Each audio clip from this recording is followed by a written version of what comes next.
Bismillahirrahmanirrahim. Assalamualaikum warahmatullahi wabarakatuh. Waalaikumsalam warahmatullahi wabarakatuh. Alhamdulillahi rabbil alamin. Wa bihi nasta'inu ala umuri dunya waddin. Wassalatu wassalamu ala asrafil anbiya'i wal mursalin. Wa ala alihi wa ashabihi al-mujahidin al-tahirin. Asyhadu an la ilaha illallah wahdahu la syarika lah. Wa asyhadu anna Muhammadan abduhu wa rasuluh. Wa la nabiyya wa rusula ba'da. Wa qala Allah ta'ala fil kitabihil karim. A'udzu billahi minasy syaithanir rajim. Wa idh qala Musa liqaumihi ya qaumi اذكروا ni'matallahi 'alaikum نعمة الله عليكم إذ جعل فيكم أنبياء وجعلكم ملوكا وآتاكم ما لم يؤت أحدا من العالمين صدق الله العظيم ونحن على ذلك من الشاهدين والشاكرين والحمد لله رب العالمين. Para santri yang mulia, kita awali kajian kita di pagi yang berkah ini, di pagi yang membahagiakan kita ini dengan bersama-sama membaca basmalah. Bismillahirrahmanirrahim. Kemudian kita bersyukur kepada Allah Ta'ala atas semua karunia, kebaikan, hidayah, taufik dan inayahnya, maunahnya, bahkan kesehatan lahir dan batin kepada kita. Kita syukuri dalam bentuk semakin meneguhkan keyakinan yang tinggi kepada Allah, semakin menyempurnakan ketaatan dan penghambaan diri kepada Allah, semakin berserah diri kepada Allah, dan semakin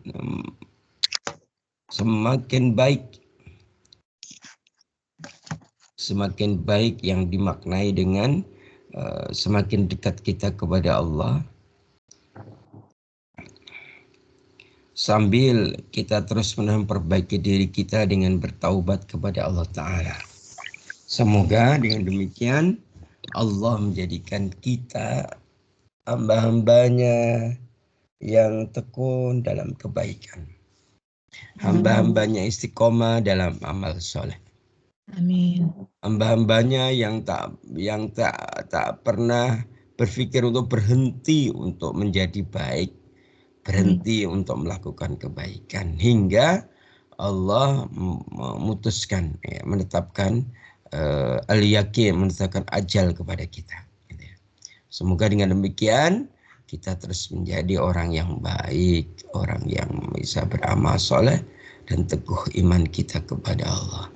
Karena di akhir zaman itu di antara fitnah yang paling berat adalah fitnah al-iman, fitnatul fatanal iman, ya, fitnah iman, gitu ya. Hadirin para santri yang mulia, kemudian kita bersalawat dan salam.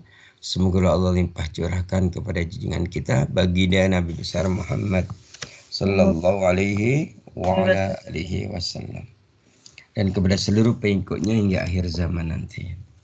Alhamdulillah, para santri yang mulia, kita sampai mana pelajaran di Sabtu yang lalu?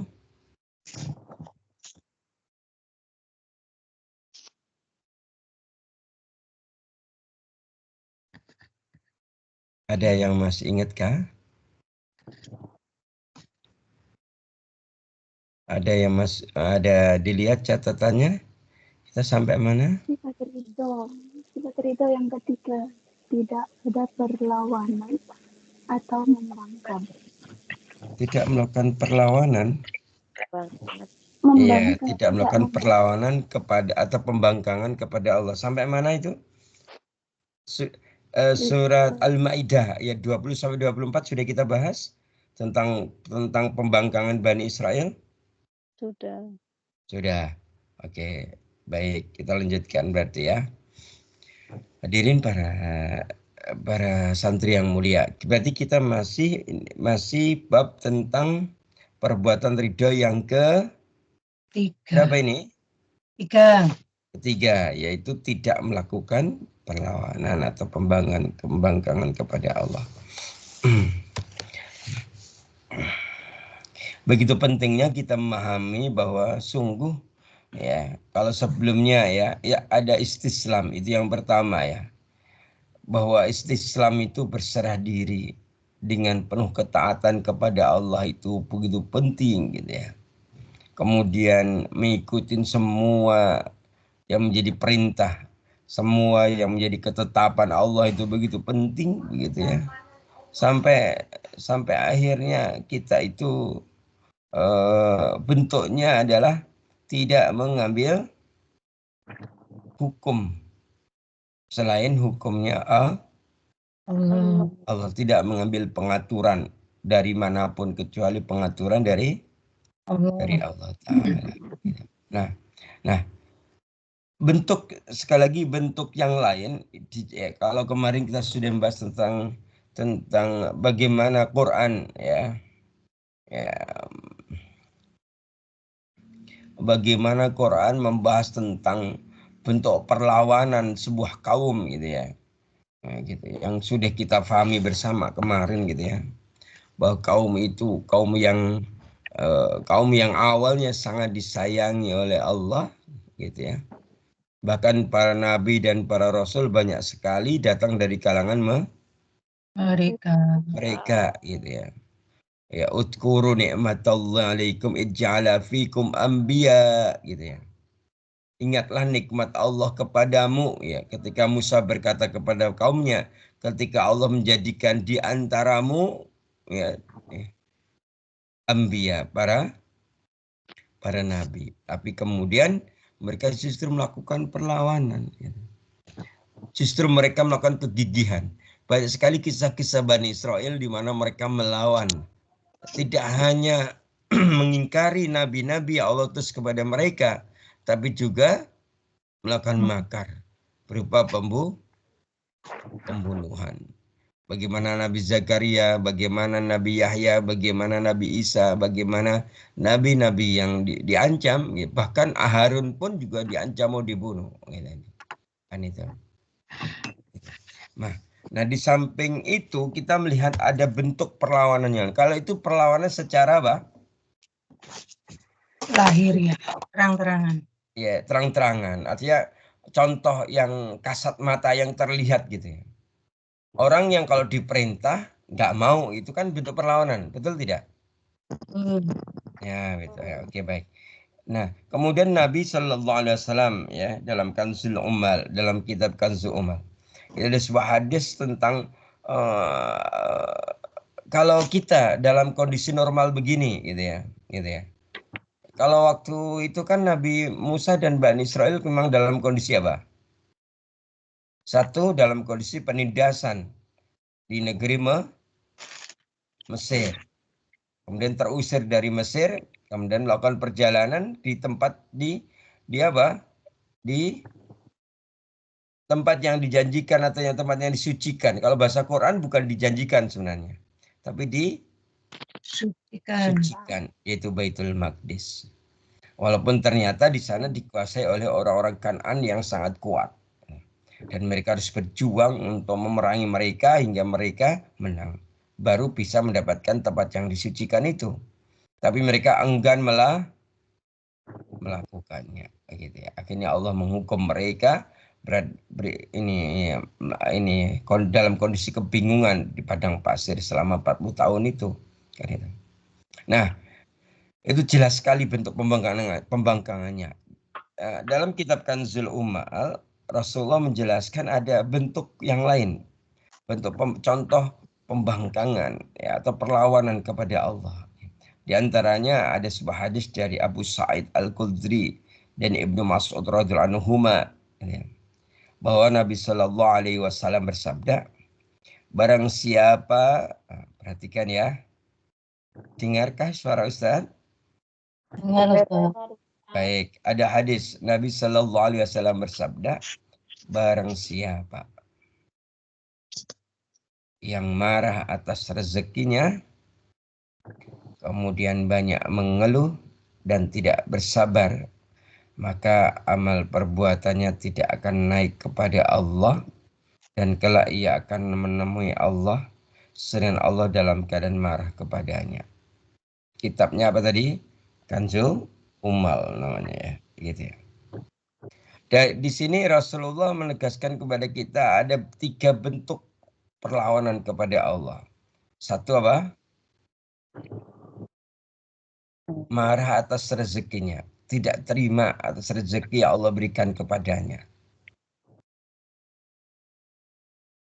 Marah. Maksudnya tidak terima gimana?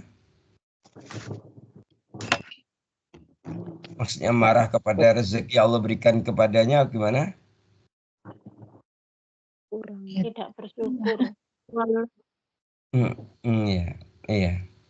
Kalau bahasa lainnya itu orang itu kalau mendapatkan dunia maka akan muncul ketamakan atau keragusannya. Maka kalau diberikan rezeki tidak sesuai dengan pikirannya, keinginannya, dia marah. Marah. Nah, gitu. Dan ternyata itu bentuk perlawanan kepada Allah. Yang kedua, banyak mengeluh. Banyak mengeluh. Yang ketiga, tidak bersabar. Kalau kita itu melakukan 3 hal itu, amal kita nggak akan naik. Dan yang paling buruk lagi apa? Fi yaumil akhir, di yaumul akhir nanti kita akan bertemu Allah. Ya, sedangkan Allah dalam keadaan marah kepada kita. Ya. Terus gimana? Kira-kira kita mendapatkan surganya enggak? Tidak. Oh, Allah itu menemuin kita dalam keadaan marah kan itu. Sebenarnya Allah itu tegas sekali antara apa? Antara balasan atas amal soleh dan balasan atas dosa dan kemaksiatan Allah sangat tegas. Ya. Artinya ketika kita beramal soleh, Allah benar-benar akan memberikan kenikmatan yang tiada tara gitu ya. Sedangkan bagi mereka yang melakukan dosa dan kemaksiatan, Allah akan membalas dengan balasan yang berat, balasan yang benar-benar pedih begitu kan gitu. Ini tuh. Itu bentuk perlawanan yang lain. Kemudian ada lagi bentuk perlawanan yang lain ya, perhatikan ya. Ini kaitannya dengan hadis yang lain dalam At-Targhib wa Tarhib. Ya. At-Targhib wa Tarhib dalam kitab itu. Hadis ini dari Anas bin Malik. Anas bin Malik radhiyallahu anhu menuturkan bahwa Nabi sallallahu alaihi wasallam bersabda, barang siapa yang di pagi hari dalam keadaan sedih karena dunia, bangun sedih memikirkan tentang dunia dan keadaan dunia dalam dirinya, gitu. Maka ia akan marah kepada Tuhannya, gitu ya. Dan barang siapa yang pagi harinya mengeluhkan musibah yang menimpanya,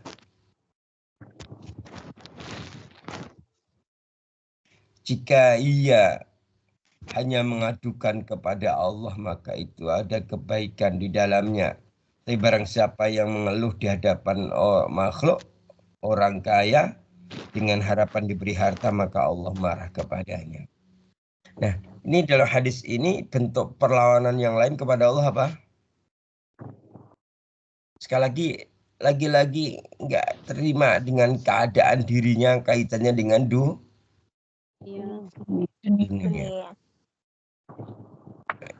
Mudah-mudahan kita terhindar dari perilaku seperti itu. Bangun pagi, melek, yang dipikirkan tentang dunia.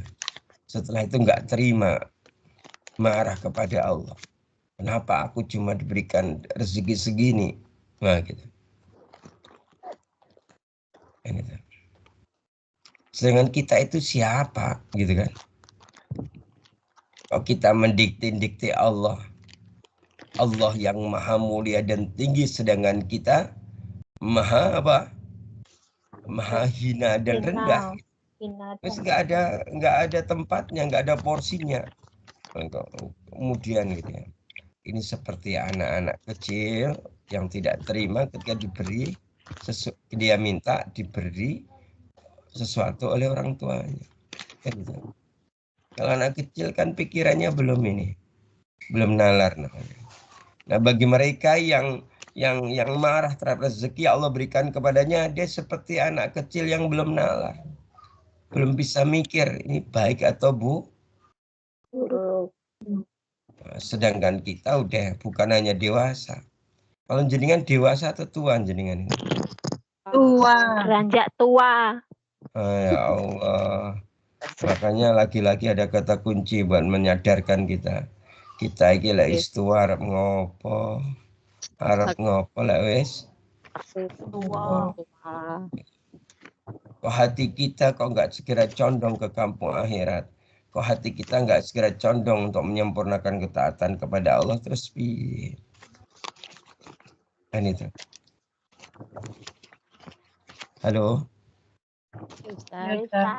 Ya, ini baik orang-orang lanjut usia sekalian, yang di sini yang paling muda cuma Ustadz. Nah, Alhamdulillah. iya, ya Allah, gitu. Ustadz kapan itu pergi ke sebuah toko, ya beli sebuah alat gitu ya. Nah, di situ ada anak muda umur 21 tahun. Begitu Ustadz masuk, manggilnya, apa Mas yang bisa saya bantu Mas? Wah, sempurna Ustadz. Wah, Allah. Rasa muda. Bukan dia ngelihatnya. Nah, setelah itu baru besoknya kita ambil barang dia datang. Mohon maaf Pak, katanya. Nah, ternyata Bapak ini ya kira pokoknya lihatnya masih muda maka saya manggilnya Mas. Nah, ternyata usianya seperti usia dia seperti usia anaknya Ustadz yang pertama. Kan itu. Manggilnya Mas, monggo Mas, apa yang bisa saya bantu gitu kan. Baik, nih kalau jenengan kalau kayak gitu nggak mungkin dipanggil Mas atau Mbak, kelihatan tuanya.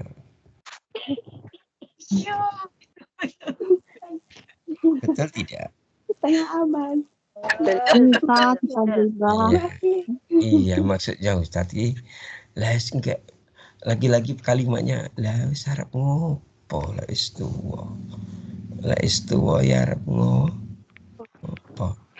Kalau hati kita tidak kita condongkan ke kampung akhirat. Kita pengennya itu di dunia disayang sama Allah. Kalau dulu belum sadar ya sekarang segera sadar. Kalau sekarang belum sadar segera dicubit itu tangannya. Hei sadar gitu.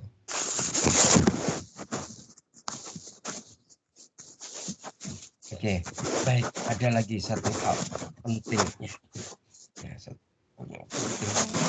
Ya, masih dalam kitab kan Umar ya. Bentar Ustaz, ini ada yang berisik, rusuk ini.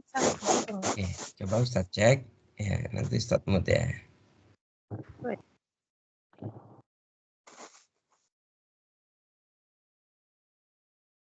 Sudah ya, udah tenang ya. Ya. Baik. Ada lagi. Oh ya. Oh ini. Sudah nggak kedengaran kan? Sudah, alhamdulillah ya.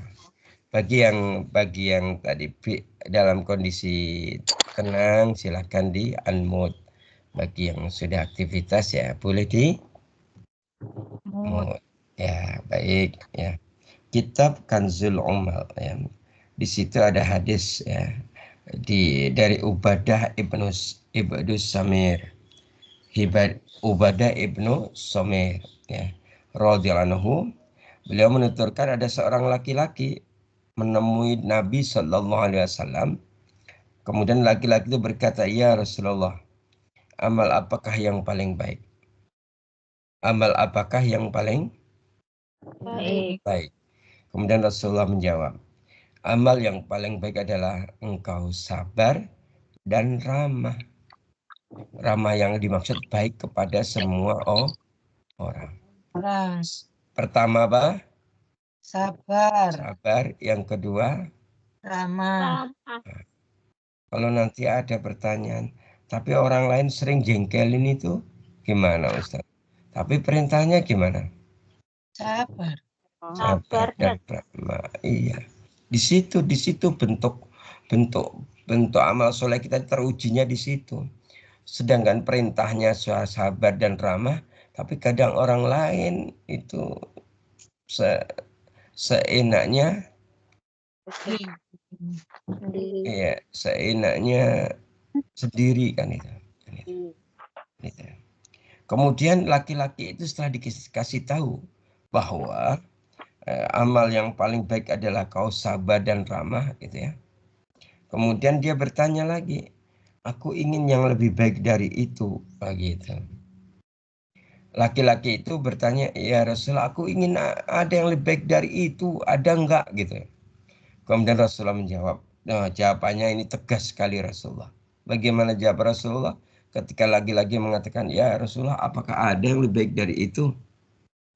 Atau ya Rasulullah, aku ingin yang lebih baik dari itu. Dia menganggap sabar dan ramah itu masih kurang baik. Dia pengen cari ya, ada yang lebih baik dari itu. Kan itu. Kemudian ketika laki-laki itu mengatakan aku ingin yang lebih baik dari itu, maka Rasulullah menjawab, gimana jawabannya? Jangan menuduh Allah dalam sesuatu keputusannya. Nah, gitu ya. Gitu ya. Jadi ketika Allah memutuskan, oh yang mal baik itu kamu sabar, kamu ramah. Kan hari ini itu mulai ada krisis itu. Krisis sabar dan orang itu ramah itu sulit sekarang. Tahu nggak ramah itu kalau di kampung bahasanya apa? Rapya. Sopo-sopo disapa, monggo Ustaz, gitu ya. Monggo Ustaz, pernah itu Umi lagi nyapu depan disapa, monggo Bu Ustaz. Gitu ya.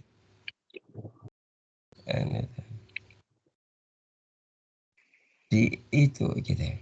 Tapi ada itu ketemu orang melotot, ketemu orang menganggap itu bukan orang. Gitu ya.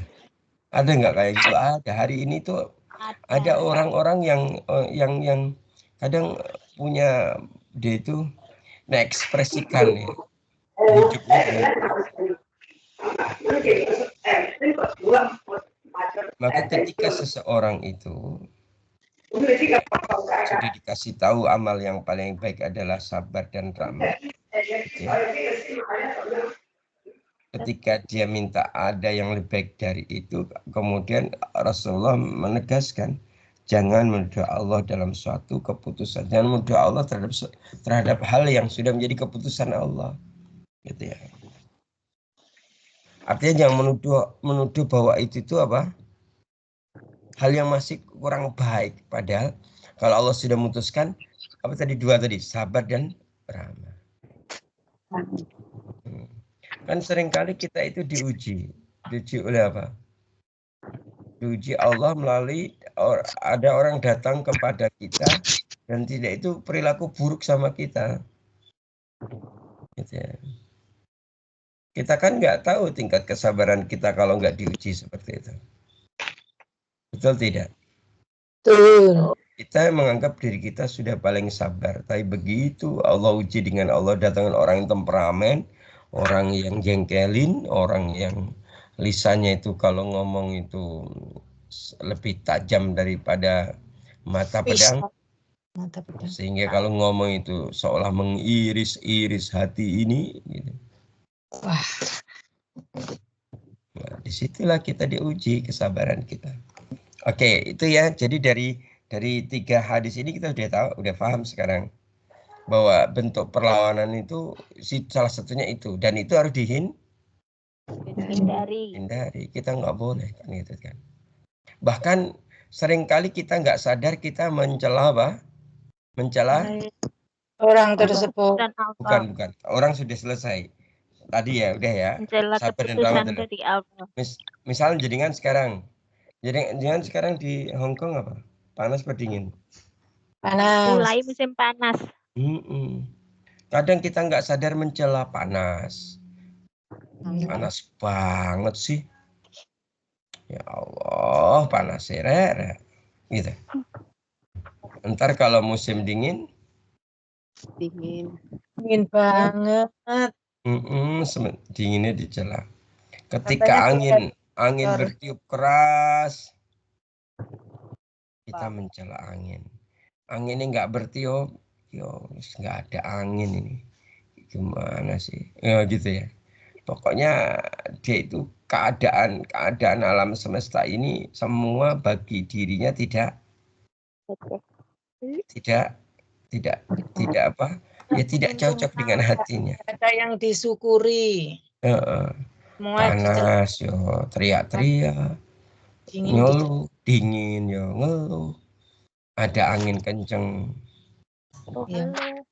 nggak ada angin, ngeluh, kayak gitu. Nah itu ternyata itu bentuk perlawanan. Apa ada dalilnya? Ada dalilnya dalam sebuah hadis. Ini dalam Riyadhus Shalihin ya. Ayo kita lihat ya. Kita dengarkan dan resapi bersama ya. Ini yang kadang dilakukan tapi tidak disadari. Tapi itu ternyata bentuk apa? Bentuk perlawanan kepada Allah. Jadi hadis ini dari Abu Al-Muzir Ubay bin Ka'ab radhiyallahu ya. Berkata bahwa Rasulullah sallallahu alaihi wasallam bersabda. Begini sabdanya. Janganlah mencela angin.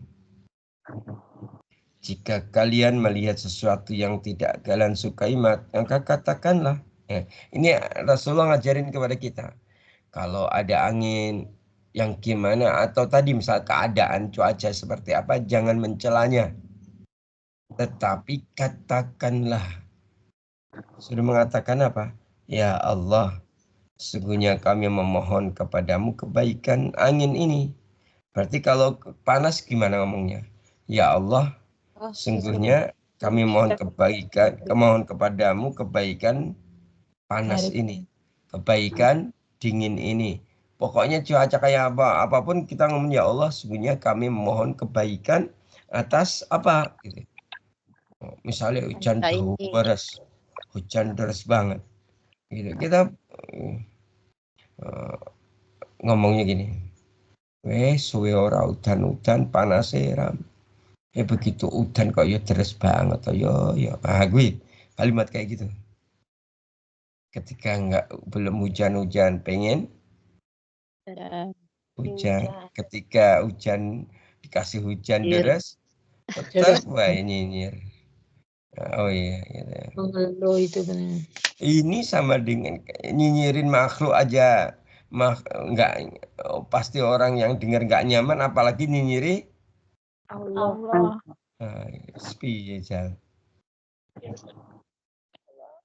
Ya Allah. Gitu.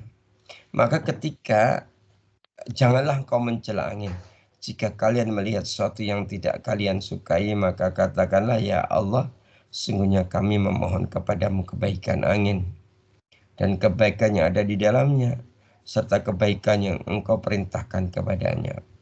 Dan kami memohon pelindunganmu ya, dari keburukan angin ini, keburukan yang ada di dalamnya, serta keburukan yang engkau perintahkan kepadanya. Gitu ya.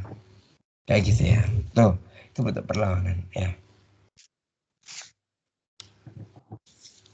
Nah dari sini sudah jelas ya. Ternyata nggak boleh mencela alam itu. Bahkan sampai mencela waktu. Gitu ya. Kita nggak boleh. Karena mencela waktu itu ada sebuah diskusi ad-dahr. Kita nggak boleh mencela ad-dahr. Karena Allah itu sang waktu itu. Gitu. Contoh mencela waktu gimana? Amat waktu. Sore aja. Gimana? Ya Allah, kok ya cepet siang tuh aku belum ngapa-ngapain. Oh iya, yes, benar. Ya. Iki kok ya cepat mentoyo ya. Urung-urung kok wis awan. Gitu.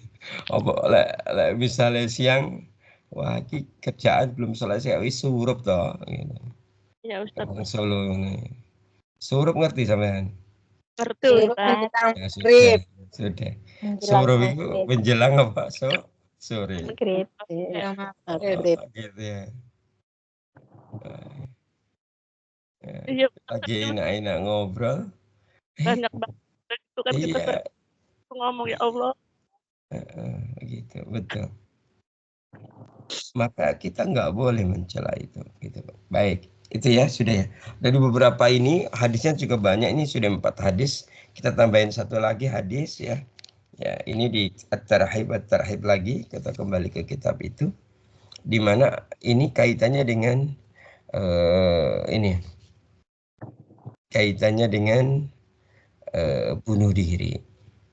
Astagfirullahaladzim. Ya, bunuh diri itu ternyata kalau dalam hadisnya itu bagian dari bentuk melawan Allah.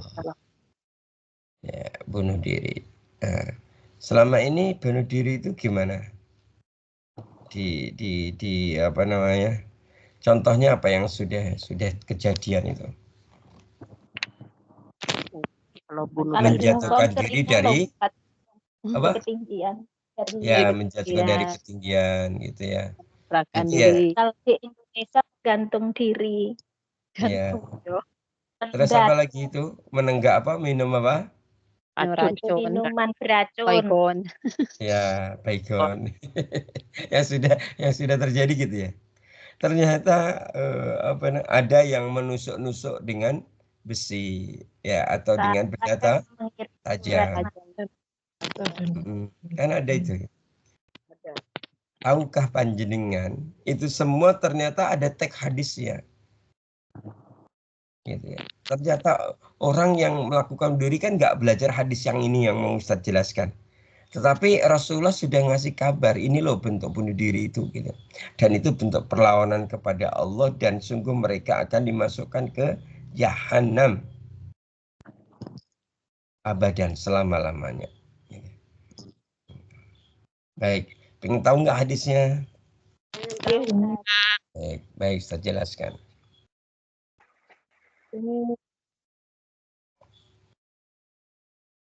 Hadis ini dari Abu Hurairah radhiyallahu anhu. Beliau berkata bahwa Rasulullah sallallahu alaihi wasallam bersabda, barang siapa yang menjatuhkan dirinya dari atas gunung untuk bunuh diri dan kemudian mati, maka ia di neraka jahanam. Kemudian dia tenggelam di neraka jahanam selama-lamanya. Ini pertama, menjatuhkan diri dari gunung. Atau bahasa lainnya kalau konteks orang HK gimana? Tadi Dari yang tinggi. Dari lantai 11, lantai 10, lantai 3 gitu ya? Lantai 3 nggak mati. Oh iya, lantai 3 nggak mati ya. Lantai berapa yang mati itu? Kurang tinggi. 30. Oh iya, soalnya kalau di hadis itu diistilahkannya gunung. Gunung itu tinggi berarti ya? Kalau di flat ya kalau masuk kategori tinggi itu lantai berapa? 20 ke atas.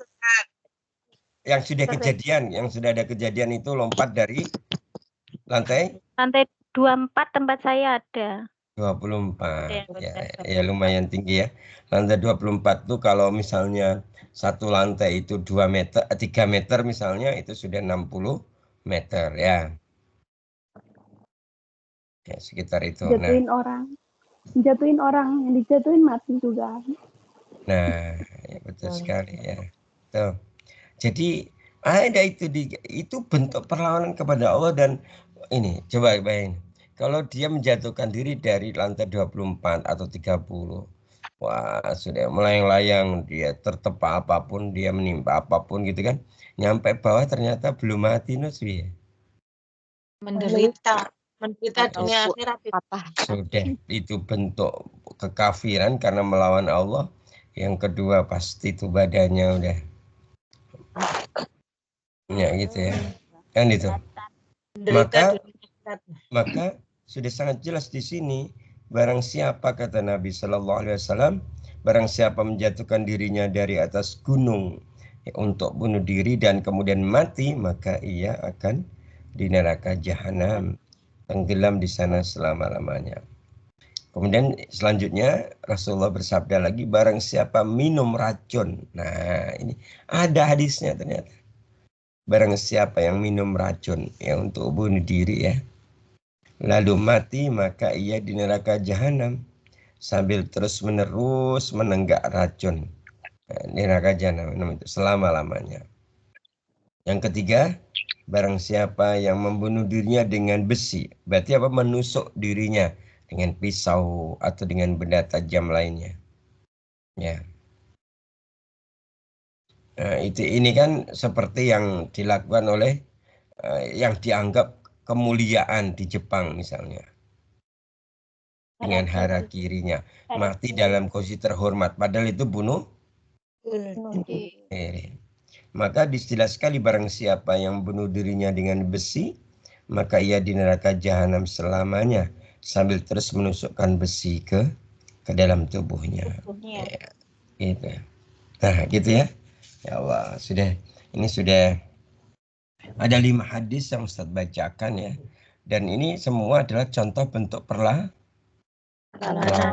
pada Allah. Mulai dari marah terhadap rezekinya Allah, banyak mengeluh dan tidak bersabar, gitu ya.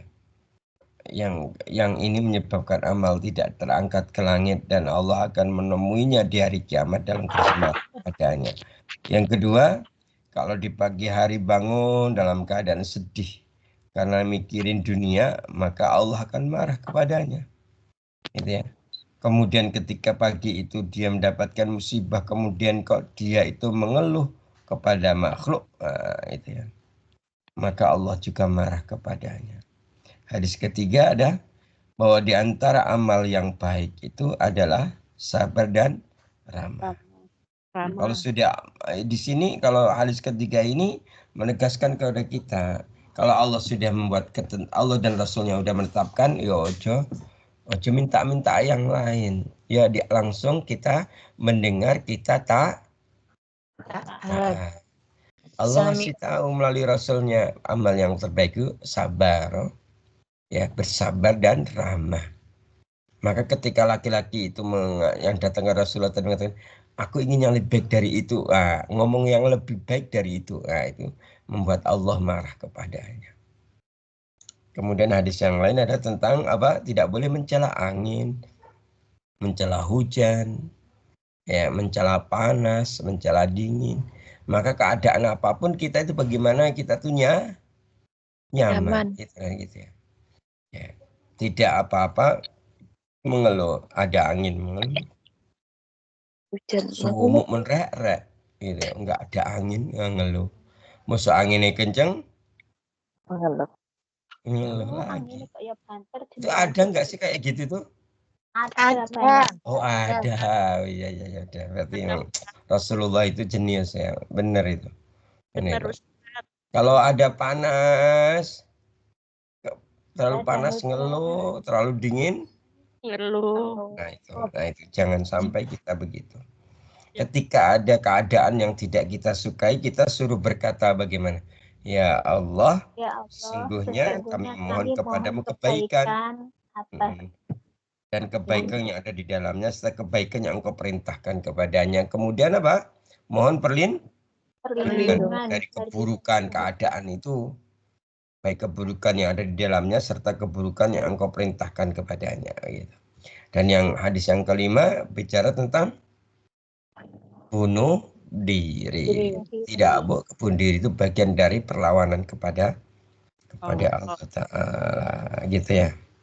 Nah, ini 5 hal ini sangat terkait dengan kalau yang pekan lalu adalah contoh perlawanan kaum, sebuah kaum. Kalau 5 hadis ini perlawanan seorang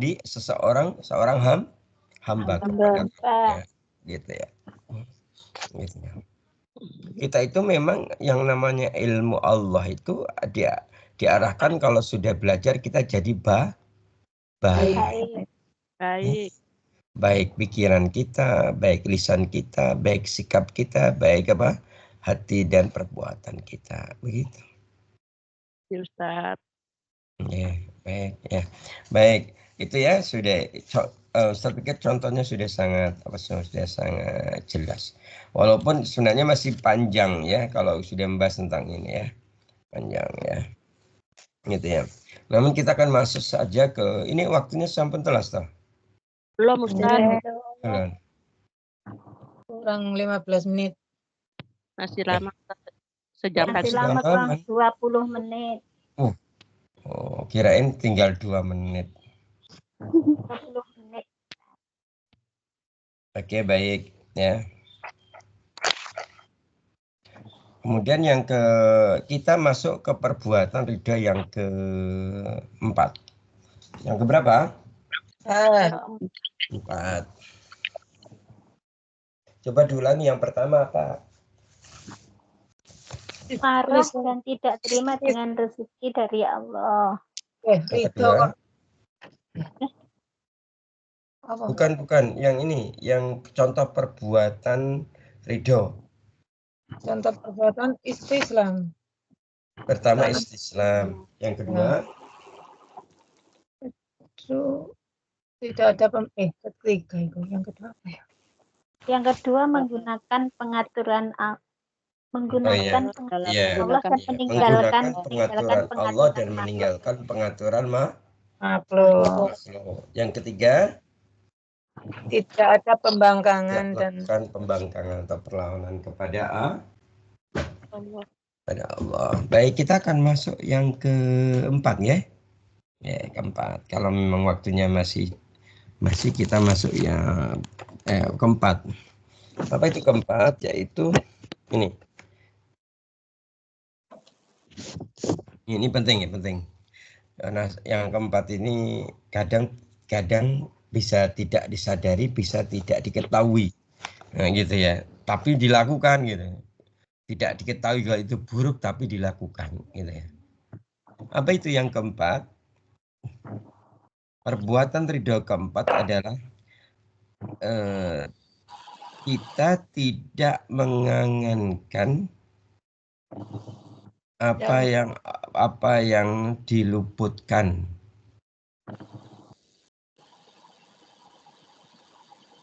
Tidak mengangankan apa yang diluputkan. mengangankan. Ya, tidak mengangankan apa yang diluputkan, bukan tidak ya, diulang. Tidak mengangankan apa yang diluputkan. Nah, ini bahasanya begitu di kitab ini. Coba ada yang bisa coba jelasin teksnya gimana itu, penjelasan teksnya. Tidak mengharapkan atau terlalu mengangan-angankan sesuatu yang luput atau sesuatu yang hilang.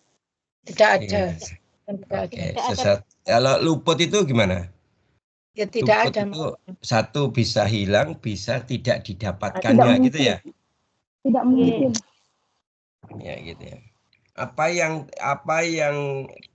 yang tidak kita dapatkan, kita tidak mengangankan.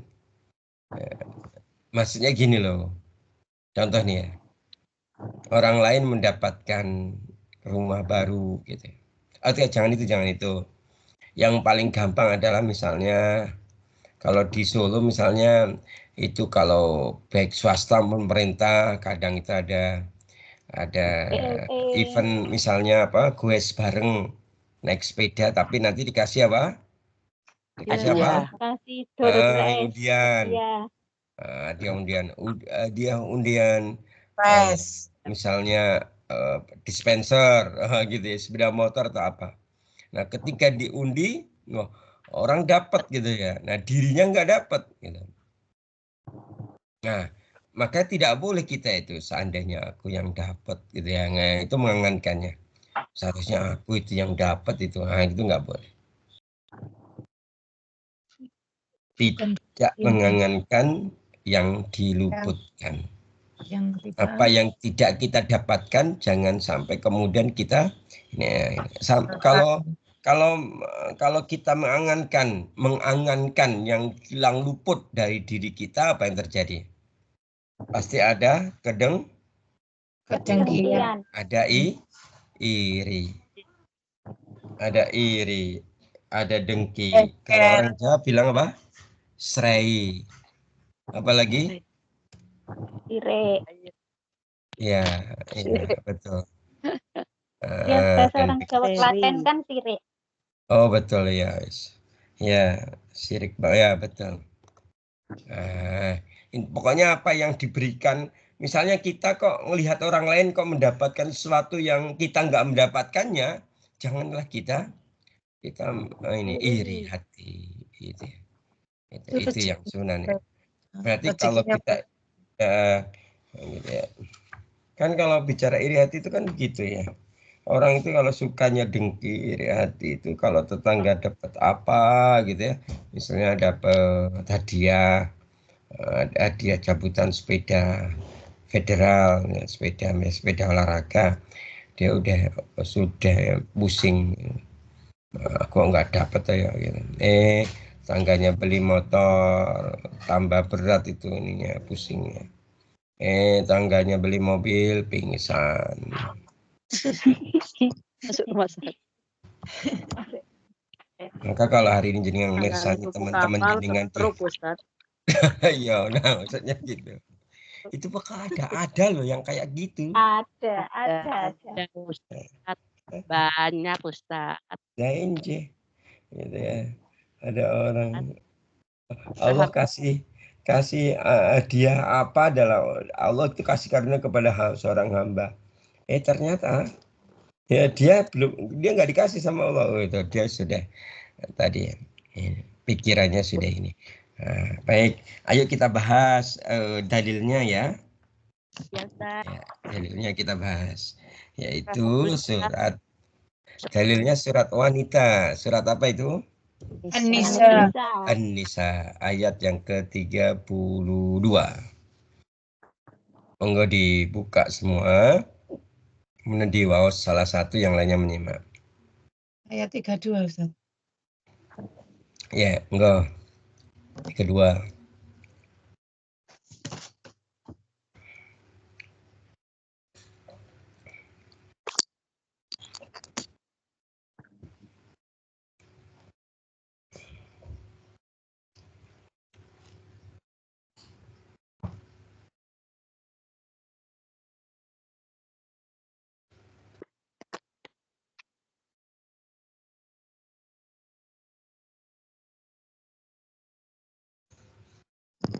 A'udzu billahi minasyaitonir rajim.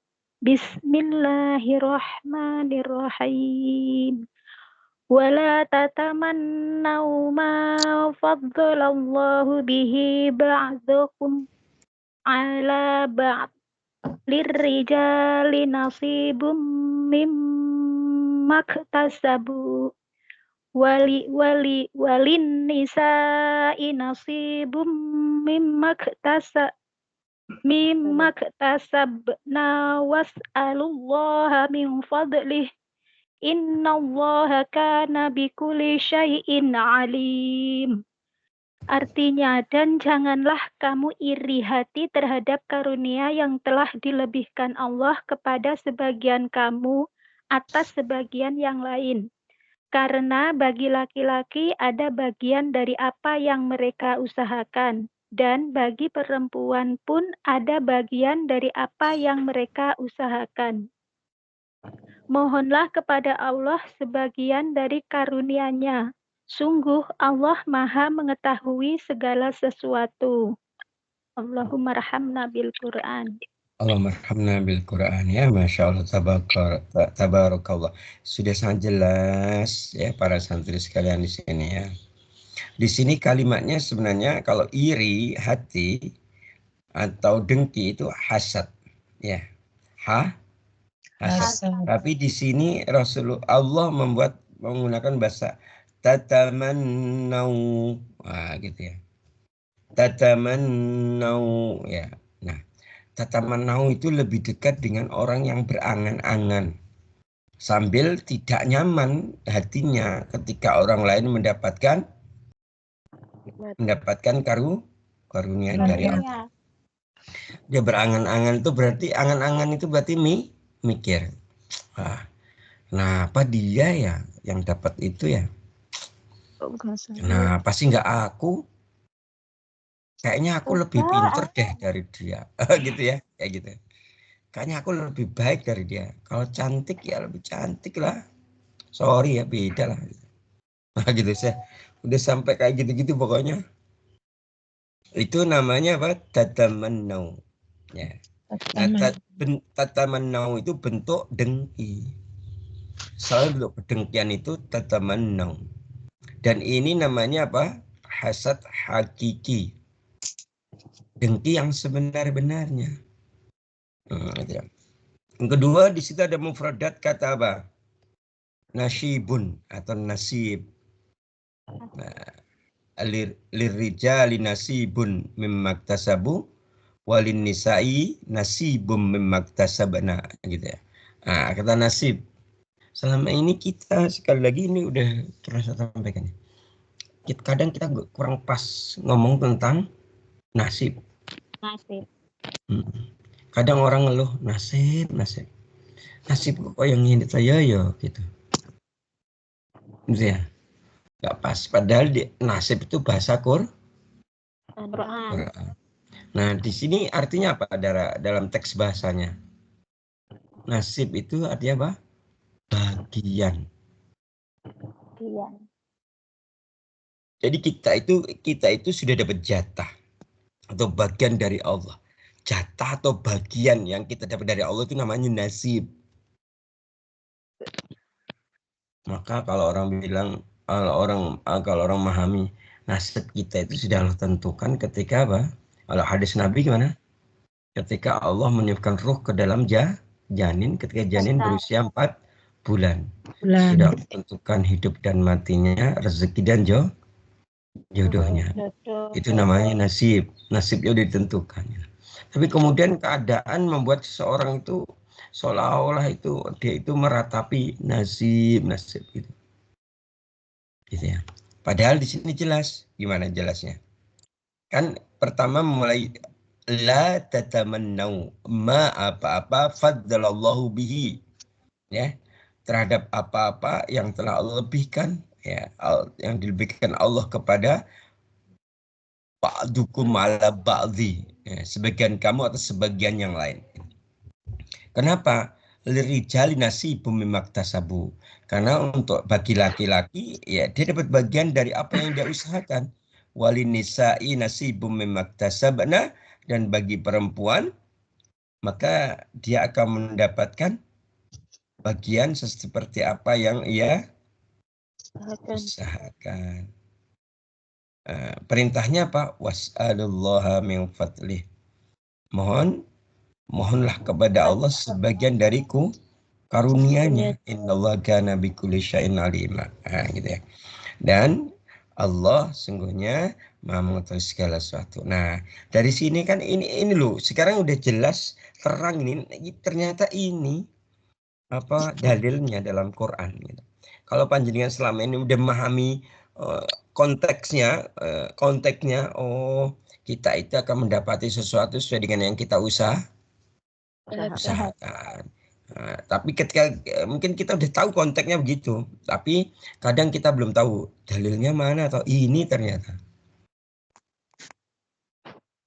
Surat An-Nisa 32. Diingatkan nggih para santri nggih? Yes, Ustaz itu pokoknya Kalau manggil jenengan itu selalu bilangnya jarang, ibu-ibu enggak jarang. Ustaz manggilnya apa? Santri. Iya, gitu ya. Soalnya nanti kalau Ustaz bilang ibu-ibu yang tua-tua, nah jenengan nanti protes. Pinter. Insya Allah. Kalau Ustaz semua kalau nggak begini mah kita nggak yang selama ini kita Betul. sampai Pokoknya keringat. Insya Allah. yeah, betul. Pokoknya kalau wis hari ini Allah ngasih karunia wis nikmat ngaji, wis ojo berhenti ngaji. Ngoten nggih? Ya, Insya Allah. Orang lain berhenti gak apa-apa, yang penting diri kita nggak berhenti. Tat kalau nanti yang ngaji kok tinggal sedikit nggak apa-apa, ngaji jalan terus. Kau Ustadz mau ngajar, iya kan Ustadz ngajarnya tidak hanya kalian, Ustadz punya taklim banyak kan gitu tak? Masa ya masa ini misalnya taklim ini kok tinggal 5 orang, Ustadz tinggalin, sorry ya, kita tutup taklim kita karena cuma 5 orang. Oh enggak gitu loh. Ya, Ustaz, terima kasih banyak Ustaz. Ya, udah. Jangan makasih sama Ustadz, terima kasih sama Allah. Aslinya Ustadz itu diuntungkan sama kalian itu ketika datang ke majelis. Emangnya kalian doang yang dapat pahala? Sama-sama nggih Ustadz. Iya, Ustadz juga dapat. Gitu ya. Cuma masalahnya ada jika kalian nggak datang, Ustadz tetap dapat pahala kan ngajar di tempat yang lain. Itu bedanya. Oke? Yes. Ya, gitu ya. Oke, sudah ya. Tadi secara terjemah sudah. Tadi barusan kita membahas secara terjemah namanya. Tadi kata menau gitu ya, kata kunci pertama. Yang kedua nasibun, kata kunci ketiga. Ya, kata kunci keempat apa? Fadlihi. Mohon karunia dari Allah, gitu ya. Sampai di situ ada laki-laki mendapatkan sesuatu yang dia usahakan, perempuan mendapatkan bagian yang dia usahakan. Udah itu. Tidak ada seseorang yang mendapatkan bagian dari apa yang tidak dia usahakan. Ini catatannya begitu. Seseorang misalnya nih mendapatkan sesuatu yang tidak dia usahakan. Oh, enggak ada. Pasti setiap itu hukum namanya sunatullah soalnya. Sunnah kauniyah namanya. Kita itu hanya mendapatkan apa yang kita usahakan. Kalau seorang itu mendapatkan sesuatu yang tidak dia usahakan, nah pasti itu dosa. Itu kecurangan. Dalam bahasa lainnya apa? Bisa korupsi, mengambil hak orang lain, dan itu dosa. Halo? Yes, kita harus hati-hati.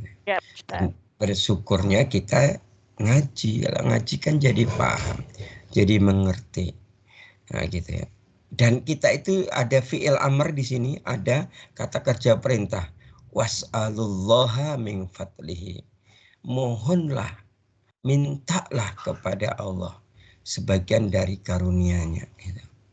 Jadi kalau kita itu minta kepada Allah itu diperintahkan. Misalnya, ya Allah, rasanya indah sekali ya Allah jika Engkau memberikan rezeki yang halal, berkah dan berlimpah 60 miliar hari ini. Amin. Ya. Orang menganggap mungkin ada yang kepikiran ini, akeh mentoh 60 miliar. Padahal itu di tangan Allah urusan sangat kecil dan sepele. Boleh nggak kita minta? Boleh. Minta Kita yang banyak sekalian nggak Ustaz? Kalau tidak kepikiran, saya akan bikin masjid berapa, bikin pesantren berapa, bikin panti asuhan berapa, gitu udah kepikiran gitu. Itu kan? Kita akan bikin pesantren lansia, gitu, yang free misalnya gitu. Lah, udah kepikiran seperti itu. Oke, kembali ke soal bahwa kita itu hanya mendapatkan bagian mimmat tasabu, Atau kalau lah perempuan memang tasabna. Sesuai dengan apa yang kita usahakan. Kita tidak akan pernah mendapatkan sesuatu yang tidak kita usahakan. Kita tidak akan mendapatkan sesuatu yang diusahakan orang lain. Ya. Kalau di perusahaan kadang dapat, iya, berarti kalau dapat berarti kita ada andil, ada kontribusi, ada peran yang kita lakukan di situ, kan gitu, kan gitu. Nah, gitu ya. Kalau kita nggak pernah ada peran, nggak ada kontribusi, tiba dapat, nah berarti nggak mungkin gitu. Kalau dapat berarti kita melakukan maksiat itu, mengambil hak orang lain. Paham ya? Insya Allah. Nah, bagaimana penjelasan dari para ulama tafsir surat An-Nisa ayat 32? Silakan ikuti setelah yang satu ini. Jadi kan kalau 1 jam udah lewat, mendel mawon, lek kurang teriak. Kurang nggak berasa Ustaz, ya Allah Ustaz, kurang nggak berasa, Masya Allah. Iya. Mungkin ini pun 1 jam lewat, mendel mawon. Ngoten toh. Mbok Ustaz, waktunya habis ya, ngoten loh. Gak sopan Ustaz. Yeah. Nggak berasa Ustaz, larut dalam pembicaraan. Jadi yang kita nggak tahu semua, tahu dari sini ilmunya kita didapat. Yang banyak itu tahu sekarang, alhamdulillah semua tahu. Alhamdulillah. Semoga hidup kita tambah berkah. Insyaallah. Amin. Wallahu taala alam. Mungkin demikian bagaimana penjelasan tafsir tentang An-Nisa ayat 32. Nanti ikuti insyaallah kajian pekan depan ya. Semoga Allah memberikan kita umur yang panjang dan amal yang soleh. Amin. Amin. Allahumma amin. Kita akhiri dengan hamdalah dan doa kafaratul majlis. Alhamdulillah rabbil alamin. Subhanakallahumma wa bihamdika asyhadu an la ilaha illa anta astaghfiruka wa atubu ilaik. Wa afu minkum. Wassalamualaikum warahmatullahi wabarakatuh. Waalaikumsalam. Terima kasih Ustaz. Ustaz. Ya Ustaz.